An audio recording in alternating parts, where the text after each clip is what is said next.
Sejam bem-vindos à nossa terceira aula da disciplina de Fundamentos da Teoria da Computação. E aí, como estão achando da disciplina? Um tantinho difícil, né?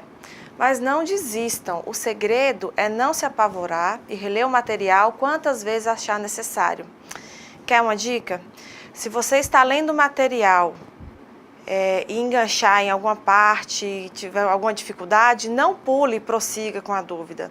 Faça uma breve pesquisa sobre o tópico, especificamente, e tire suas dúvidas antes de prosseguir. Provavelmente você achará outros exemplos e formas de explicar o conteúdo que vão ajudar a tornar mais claro para você. Não se esqueça também que o conteúdo não será cobrado em profundidade, mas os conceitos principais que você pode se direcionar pelas videoaulas na disciplina estão listados no ambiente virtual de aprendizagem. Nesta aula de hoje, por exemplo, vamos ver as linguagens gramaticais livres de contexto, os autômatos de pilha, as linguagens e gramáticas livres sensíveis ao contexto e as máquinas de Turing com fita limitada. Uma linguagem informal, como já vimos, é considerada livre de contexto quando suas regras de produções podem ser aplicadas independentemente do contexto, do símbolo não terminal. Não importa quais símbolos existam na gramática livre de contexto, o único símbolo não terminal existente do lado esquerdo de uma regra pode sempre ser substituído pelo lado direito. E isso é o que distingue a gramática livre de contexto da gramática sensível ao contexto. Essa regra tem uma longa lista de palavras, né, e também regras sobre os tipos de palavras que podem ser adicionadas em qualquer ordem. Normas superiores combinam várias regras inferiores para fazer uma frase. Uma sentença, então, uma frase, pode ser gramaticalmente correta, mas pode não ter nenhum significado. Então, cada regra tem o seu próprio símbolo, o qual pode ser substituído com símbolos que representam as regras inferiores, que podem ser substituídos por palavras. Então, isso também pode ser feito na ordem inversa, né, para verificar se uma frase é gramaticalmente correta. Linguagens geradas por gramáticas livres de contexto são conhecidas como linguagens livres de contexto. Diferentes gramáticas livres de contexto podem gerar até a mesma linguagem livre de contexto. O problema da igualdade, que é considerado o problema da igualdade de idiomas, né? Gramáticas livres de contexto surgiram da linguística, onde são utilizadas para descrever a estrutura de frases e palavras em linguagem natural. E elas foram, de fato, inventadas pelo linguista Noam Chomsky para esse fim, mas não foram utilizadas da maneira originalmente esperada. Em contrapartida, em ciência da computação, com o uso de conceitos recursivamente definidos, então aumentou, as gramáticas livres de contexto foram usadas cada vez mais e mais. As primeiras aplicações das gramáticas eram principalmente para descrever a estrutura de linguagens de programação. Uma aplicação mais recente foi a utilização de uma gramática livre de contexto em uma parte essencial da linguagem XML, por exemplo, né? Na ciência da computação, uma notação popular para gramáticas livres de contexto é o formalismo de Backups-Noah, ou BNF. Nós vamos ver como representar, então, essa notação. Aqui um exemplo de representação de notação de BNF, né? Nós temos ali a indicação do início do programa, e que implica na declaração de variáveis, né, ou de símbolos não terminais, e uma lista de comandos. E aí depois eu posso abrir essa lista de comandos aí logo abaixo, em comando após comando, né, um comando que pode conter uma outra lista de comandos, ou então um lambda aí que vai representar um vazio, né, quer dizer, o final desses comandos. Né? E aí, nessa lista de comandos, eu posso ter um outro comando que venha com o comando enquanto, por exemplo, ou o comando se, ou um comando de atribuição, e assim por diante. Né? Detalhando aí, por exemplo, alguns desses comandos que a gente já viu em linguagens de programação, quando eu tenho o comando enquanto, né? Então eu tenho enquanto, e aí eu vou ter uma expressão lógica que pode dar um resultado verdadeiro ou falso, né? E aí, se o resultado for verdadeiro, então faça-se essa lista de comandos, né? E um fim enquanto. Uma outra estrutura bastante conhecida é a estrutura condicional se. Né? Quando eu tenho o comando se, eu tenho uma expressão lógica também que vai me retornar, né, de acordo com sua execução, um resultado falso ou verdadeiro. E se esse resultado for falso, então nada é feito. Se o resultado for verdadeiro, então uma lista de comandos pode ser executado. E, além disso, eu posso ter um se não, ou vários se não cis aí dentro, quer dizer, se essa primeira condição não for satisfeita e uma segunda for satisfeita, então executa um outro bloco de comandos. Se não, se for a terceira que for satisfeita, então executa-se um outro bloco de comandos, né? Até eu tenha uma última condição que eu vou representar lá após o se não, né? E o fim se, que vai me fechar esse bloco de condicionais, né? Que eu posso estar utilizando aí de forma concatenada. Né? Detalhando aí o se não cis, tá vendo? Eu tenho o se não se então com a expressão lógica, se não, que vai me dar uma segunda expressão lógica concatenada à primeira do se, né? Então, se essa segunda expressão lógica for satisfeita, essa outra lista de comandos será executada. E aí eu posso estar concatenando quantas eu quiser, né? Quantas se não cis eu quiser, para estar representando as regras de um problema. E por último, se não, vai me dizer qual é a última condição, ou mais que isso, se nenhuma das condições anteriores forem verdadeiras, então ele executa essa última lista de comandos que vem após o se não, né? E aí eu posso ter também um comando de atribuição, né, onde eu tenha uma variável que vai receber, né, daí representado como a setinha invertida, a setinha para a esquerda, que vai receber o valor de uma determinada expressão. Agora vamos às definições que nos interessam. Nós temos aí nesse slide a definição de gramática. Então a gramática vai ser representada por uma quádrupla, né, o V, sigma, P e S, né, onde V vai ser um conjunto finito e não vazio dos símbolos terminais e não terminais. Eu posso ter variado os símbolos aí dentro. O sigma, que é o meu alfabeto, é um conjunto também finito, não vazio, somente com símbolos terminais, que corresponde então ao alfabeto da linguagem definida por essa gramática. O P vai ser um conjunto finito e não vazio das regras de produção, quer dizer, todas as regras que tiver esse formato alfa implica beta, né, onde alfa eu sei que é um elemento que pertence ao conjunto V menos sigma, e beta eu sei que é um elemento que pertence ao conjunto V asterisco, que vai me dar as variadas combinações aí de símbolos terminais e não terminais. O S, então, vai ser a raiz da gramática, a origem de tudo, né? E o S pertence também ao V menos sigma. Nós temos aí um exemplo que demonstra a estrutura de uma gramática qualquer, onde eu tenho, por exemplo, fazendo essa analogia à gramática que forma uma linguagem natural. Eu poderia ter uma frase que ela é composta de sujeito, verbo e complemento, né? As variações possíveis para sujeito. Então, sujeito implica o homem, ou sujeito pode implicar a mulher, né? Eu tenho como verbo leu e tenho como verbo escreveu, essas duas possibilidades. Eu tenho complemento e aí eu vou ter um adjetivo e livro. Então, percebam que os itens frase, sujeito, verbo, complemento, adjetivo são símbolos não terminais, né? São símbolos variáveis. Os demais, o homem, a mulher, leu, escreveu, livro, ótimo, péssimo, são símbolos terminais, né? Então, eu poderia ter a formação aí, ó, para adjetivo, eu ainda poderia ter os valores de ótimo e péssimo, ou um vazio, quer dizer, sem adjetivo. Então, eu poderia estar formando frases a partir dessas regras com essa combinação de símbolos terminais e não terminais. Se eu utilizar, por exemplo, a primeira regra de sujeito implica o homem, então na frase eu teria o homem, poderia estar usando a primeira opção de verbo leu, o homem leu, e o complemento eu posso estar usando a primeira opção de adjetivo, ótimo livro. Né? Então, eu teria o homem leu um ótimo livro. Fazendo as substituições, quer dizer, retornando às regras mais inferiores para substituir a uma regra mais geral e complementá-la tendo a frase formada por essa gramática.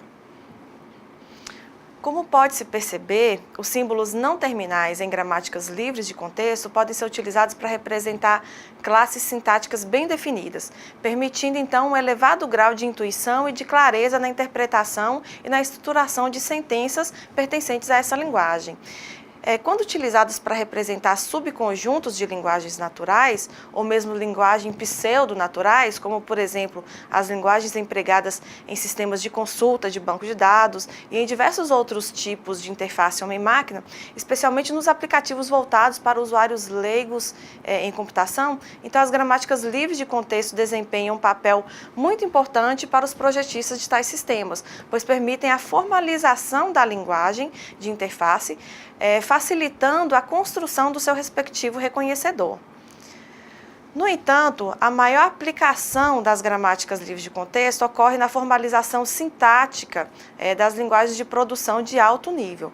Rigorosamente, não se pode dizer que tais linguagens sejam propriamente livres de contexto. Na verdade, a formalização completa de sua sintaxe exigiria dispositivos mais complexos, como é o caso das gramáticas do tipo 1, uma vez que a grande maioria de tais linguagens apresenta dependências de contexto que não podem ser representadas por gramáticas do tipo 2, ou livres de contexto. Não obstante a simplicidade das gramáticas livres de contexto, as torna muito atraentes para a representação formal, ainda que parcial, da sintaxe de tais linguagens.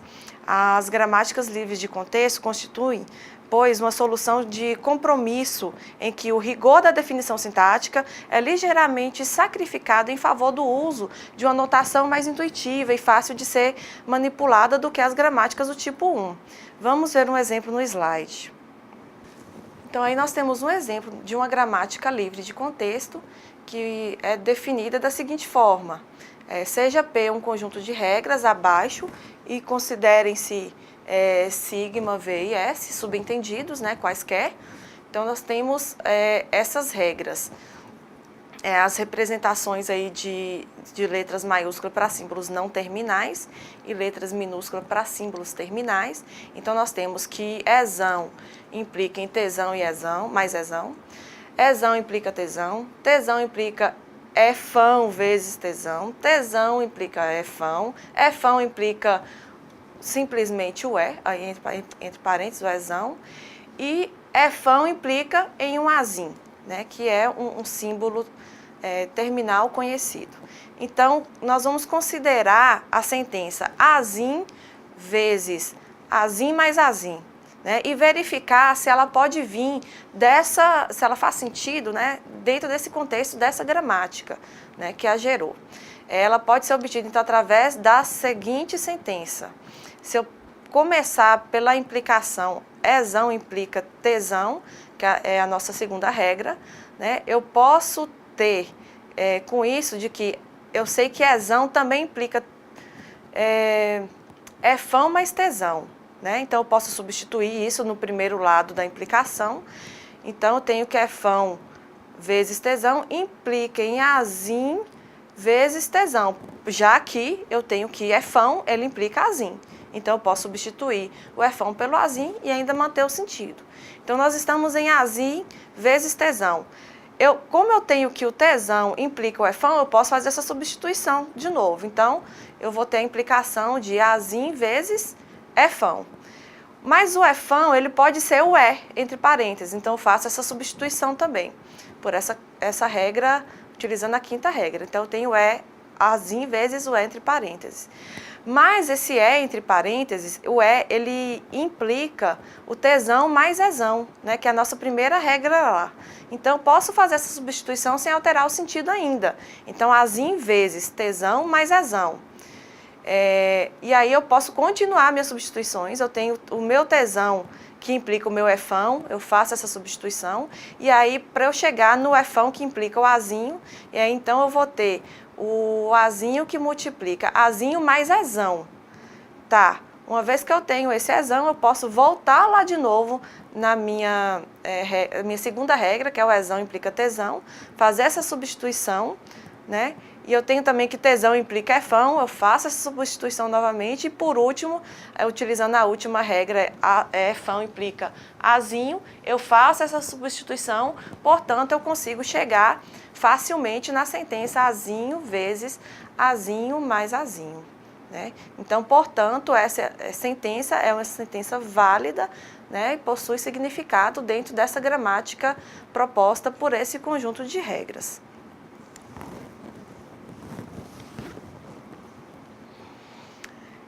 O alinhamento de construções é a característica que distingue as linguagens estritamente do tipo 2 das linguagens do tipo 3. Né? Pertence a uma linguagem estritamente do tipo 2 apenas e tão somente as sentenças que, para cada ocorrência de um dado delimitador, no caso de abrir parênteses, haja uma correspondência, uma ocorrência de um outro dado qualquer. Então, através do qual se forma, no caso do fechamento de parênteses, né, para delimitar o final dessa expressão. Além disso, a subcadeia situada entre esse par de delimitadores pode ser gerada através das mesmas regras de formação válidas para a sentença completa, caracterizando dessa maneira o alinhamento de suas construções. Agora vamos ver um recurso visual bastante interessante, né, para a representação de uma estrutura de sentenças ou formas sentenciais de linguagens livres de contexto. São as árvores bidimensionais. É um recurso muito utilizado tanto na teoria quanto na prática, né, da implementação de linguagens. Uma vez que, primeiro, ele proporciona meios para uma melhor visualização de estrutura das sentenças, das linguagens, facilitando a análise das mesmas. Segundo, ele auxilia, né, a demonstração formal de teoremas na interpretação de certos resultados teóricos e na assimilação de vários conceitos. E terceiro, ele facilita a representação interna nos compiladores e interpretadores da estrutura das sentenças analisadas, registrando importantes informações estruturais sobre essas mesmas a serem utilizadas em outros estágios de processamento da linguagem. Então, formalmente, uma árvore de derivação, que é uma árvore bidimensional, ele é um sistema de representação de sequências de derivações em uma gramática livre de contexto. Uma gramática G, né, dado a sua quádrupla V, sigma, P e S, consistindo em um grafo orientado e ordenado acíclico com as seguintes propriedades. Então, primeiro, todo vértice é rotulado com um elemento de V, né, unido com um elemento vazio. Segundo, o rótulo da raiz é sempre S. Terceiro, os rótulos de vértices internos são elementos de N, né, onde eu tenho que N vai ser o V menos o sigma. E quarto, se um vértice tem um rótulo A, por exemplo, e x1, x2 até o xn, são descendentes diretos de A ordenados da esquerda para a direita, então eu digo que A implica x1, x2 até xn e deve pertencer ao conjunto P de regras, né? Eu digo que essa é uma regra válida. E quinto, se um vértice possui o rótulo, o epsilon, né, que é o elemento vazio, então este vértice deve ser simultaneamente uma folha e descendente único do seu ancestral direito. Portanto, eu vou ter aí o ponto onde serão finalizados cada um dos braços, né, dos galhos dessa árvore.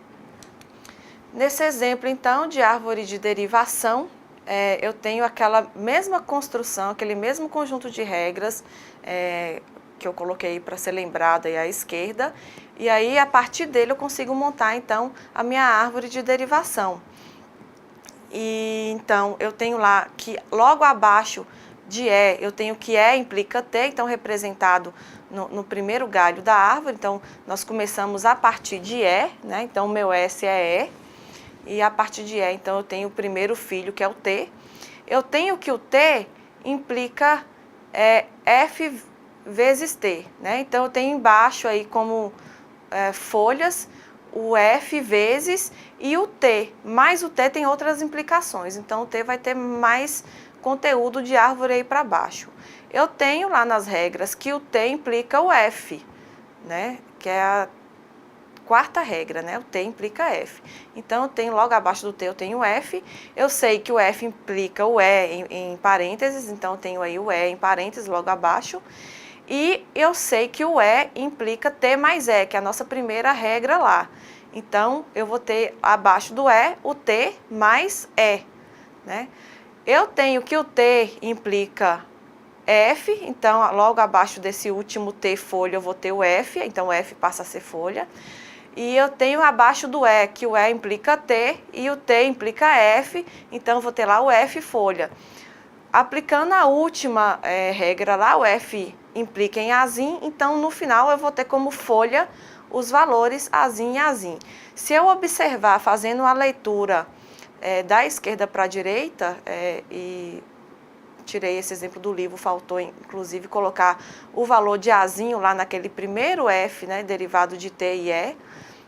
Então eu teria que Azim vezes, abre parênteses, Azim mais Azim, fecha parênteses. Então, através dessa árvore, eu consigo chegar eficientemente, aplicando as regras, né, na hierarquia, a sentença que nós estávamos analisando, que é Azim vezes, abre parênteses, Azim mais Azim, fecha parênteses. Vimos até aqui que, apesar das inúmeras aplicações dos formalismos associados às linguagens regulares, existem aplicações que requerem linguagens mais sofisticadas e que, portanto, envolvem o uso de formalismos mais sofisticados. Nós temos aqui um exemplo de linguagem não regular muito comum, né? Quando eu tenho essa expressão, onde eu tenho que n é um número positivo, então o meu t vai variar de T1 mais T2 mais T3, né, e incorporando essas sentenças até um Tn mais 1, né, sendo n um número maior do que 1, e T1 subexpressões contidas aí dentro dessa expressão maior.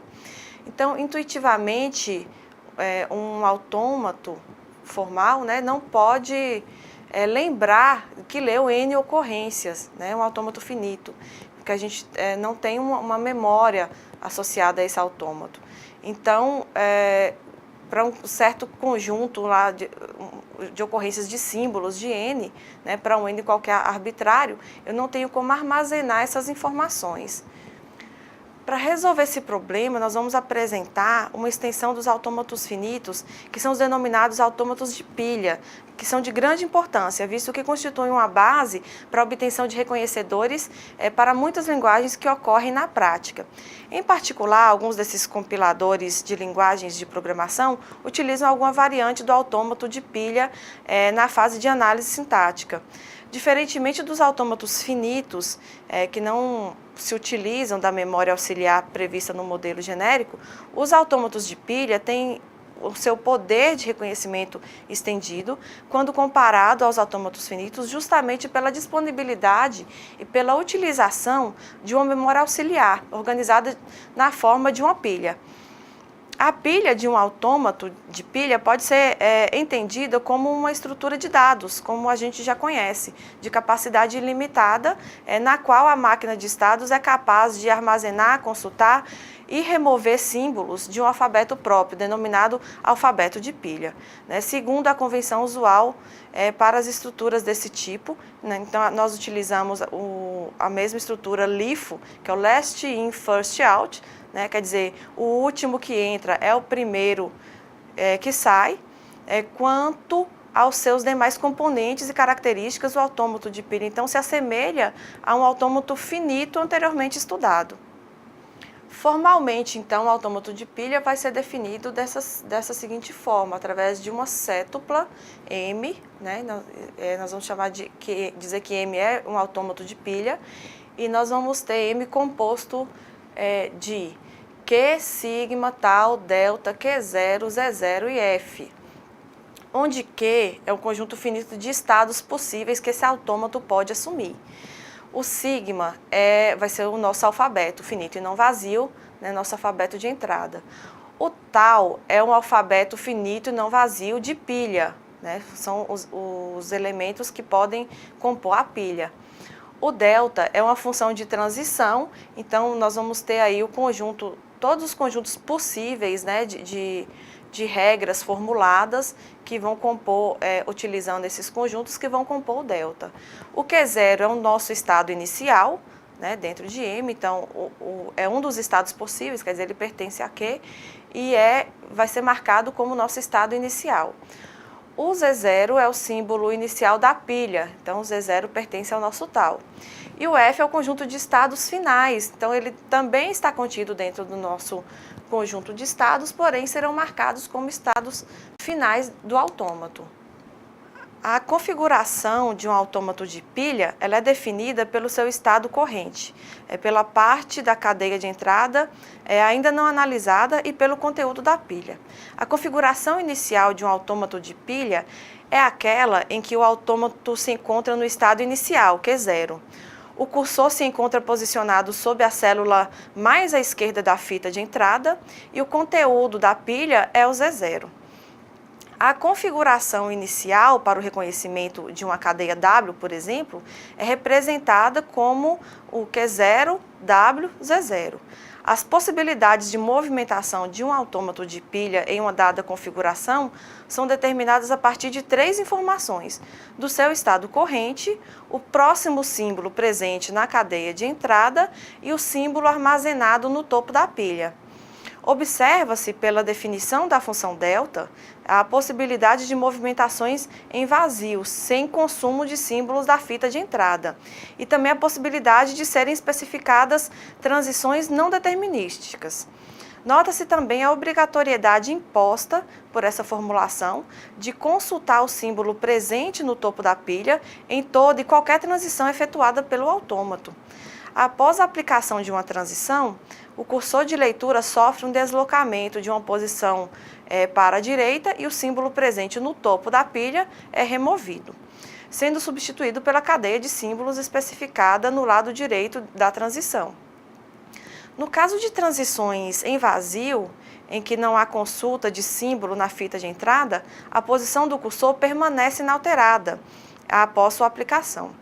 Desejando-se efetuar alguma transição de forma independente do conteúdo do topo da pilha, torna-se então necessário especificar para cada elemento do alfabeto da pilha uma transição que efetue o mesmo tratamento do símbolo de entrada, removendo e reinserindo o mesmo símbolo da pilha, simulando assim uma transição independente do conteúdo da pilha.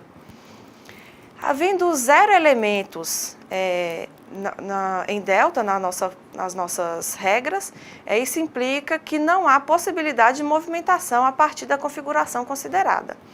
Havendo um único elemento, isso significa que há apenas uma possibilidade de movimentação e, portanto, a transição é determinística. Quando todas as transições de um autômato de pilha são determinísticos, disse que o mesmo é um autômato determinístico. Nos casos em que há mais de um elemento em delta no nosso conjunto de regras, isso significa que há mais de uma opção de movimentação a partir dessa configuração. E então a transição é dita não determinística. Havendo pelo menos uma transição não determinística, diz que o autômato de pilha é não determinístico. Como uma generalização das regras livres de contexto, nós introduzimos agora regras sensíveis ao contexto, que também especificam a substituição de um símbolo não terminal único, mas, em geral, requer um contexto para essa aplicação. Ou seja, determinadas partes de uma sentença só serão consideradas válidas se ocorrerem simultaneamente a trechos relacionados, presentes em outras regiões da mesma sentença. Daí a origem do nome de sensibilidade ao contexto. Então, as gramáticas sensíveis ao contexto eliminam a restrição de que o lado esquerdo das regras seja formado por um único símbolo e de que este seja um símbolo não terminal. Então, tais gramáticas admitem qualquer quantidade de símbolos do lado esquerdo, né? Sejam eles terminais ou não terminais. exigem apenas que o lado esquerdo exista pelo menos um símbolo não terminal e também que do lado direito possua uma quantidade de símbolos não inferior àquela encontrada do lado esquerdo da mesma regra. Então, basicamente, são essas as regras para uma gramática sensível ao contexto. Nós definimos, então, que uma linguagem sensível ao contexto é aquela que possa ser definida através de uma gramática sensível ao contexto. Vamos aí a um exemplo de uma gramática sensível ao contexto. Nós temos, por exemplo, essa gramática chamada de G1, que vai ser composta por essas entradas. Então, eu tenho o primeiro conjunto Azim, Bezim, Cezim, São, Bezão, Cezão, né? Eu tenho também o conjunto de alfabeto Azim, Bezim, Cezim. E aí eu vou ter o conjunto de regras P, que vai dado aí por essas regras aí entre as chaves, e o S, que é o meu estado inicial. Todas as regras dessa gramática, então, satisfazem a condição de possuir pelo menos um símbolo não terminal do lado esquerdo, observem, e uma sequência arbitrária de símbolos do lado direito, porém de comprimento nunca inferior ao comprimento verificado no lado esquerdo da mesma regra. Então, por exemplo, eu tenho um símbolo somente não terminal, né, representado aí pelas letras maiúsculas do lado esquerdo, a segunda, por exemplo, eu tenho São, que implica do lado direito Azim, Bezão, Cezão, né? Então, que é, inclusive, uma cadeia maior do que nós verificamos do lado esquerdo, né? Nós temos uma condição nas seguintes regras que é do mesmo tamanho, né? A cadeia do lado esquerdo e do lado direito, o que não é problema, né? Do lado direito tem que ser do mesmo tamanho ou maior do que do lado esquerdo, tá? E nós verificamos aí, diferentemente das gramáticas livres de contexto, que aí do lado esquerdo nós temos uma combinação, podemos ter uma combinação de símbolos que são não terminais e símbolos terminais combinados, né? Nós temos aí, por exemplo, no desenvolvimento do ponto de partida S, S implica Azim, Bezão, Cezão. Mas se eu for verificar, eu tenho como fazer essa substituição através da regra Azim, Bezão implica em Azim, Bezim. Então, eu vou conseguir fazer o Azim, Bezão, Cezão implicando em Azim, Bezim, Cezão. Mas eu tenho como verificar também, né, a regra de Bezim, Cezão implica Bezim, Cezim, logo eu vou conseguir fazer Azim, Bezim, Cezim, né? Então, eu posso chegar a essa palavra a partir do S, né? Começando, então, ou indo a partir da primeira regra, né? No primeiro caso ali eu utilizei a segunda regra. Na primeira regra eu vou ter que o S implica em Azim, São, Bezão, Cezão. Então, utilizando a regra de baixo, que S implica Azim, Bezão, Cezão, eu posso fazer a substituição. Azim, Azim, Bezão, Cezão, Bezão, Cezão. E aí eu posso continuar fazendo, utilizando essas regras inferiores, fazendo as substituições, até eu conseguir chegar numa cadeia somente de símbolos terminais, né? Então, onde eu teria Azim, Azim, Bezim, Bezim, Cezim, Cezim. São essas variações a partir dessa gramática G1. Uma máquina de Turing pode ser vista como uma máquina que opera como uma fita, na qual, ao contrário dos autômatos finitos e dos autômatos de pilha, pode também se escrever além de ler. O cabeçote de leitura pode movimentar-se da direita para a esquerda. A fita ela é dividida em células que comportam apenas símbolos cada uma e é ilimitada à direita. Além da fita, a máquina possui um registrador para conter o estado atual, um conjunto de instruções, que nada mais é do que uma função de transição, né, da máquina, e uma unidade de controle. Como o cabeçote de leitura pode movimentar-se para a esquerda e a fita não é ilimitada à esquerda, então existe a primeira célula da fita com um símbolo especial, um H, por exemplo, com o propósito de evitar as movimentações do cabeçote para a esquerda de tal célula, né? Tal símbolo não pode ocorrer em nenhuma outra célula da fita.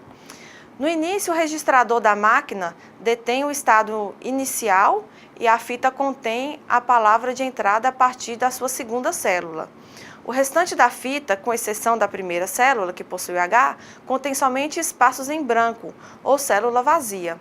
O cabeçote ele é posicionado inicialmente no primeiro símbolo da palavra de entrada, ou seja, a segunda célula, né? A função de transição da para cada par de elementos E e A, em que E é o estado e A é um símbolo, né? Uma tripla é linha BD, em que linha é o próximo estado, B é o símbolo a substituir A e D é a direção para a esquerda ou para a direita, em que o cabeçote deve se mover. Uma máquina de Turing pode ser usada como reconhecedora de linguagens também, como transdutora. Nesse caso, a máquina de Turing, recebendo uma fita como entrada, uma palavra W, por exemplo, produz na fita a saída respectiva, gerando uma palavra correspondente. Basicamente, isso é o procedimento de um compilador de uma linguagem de programação, que traduz uma linguagem de mais alto nível em uma linguagem de mais baixo nível. E agora eu deixo vocês com um link para um vídeo que utiliza o mesmo simulador da última aula, né, que é o simulador de autômatos, porém agora é uma simulação de um autômato de pilha. Nesse aplicativo também é possível fazer a simulação da máquina de Turing.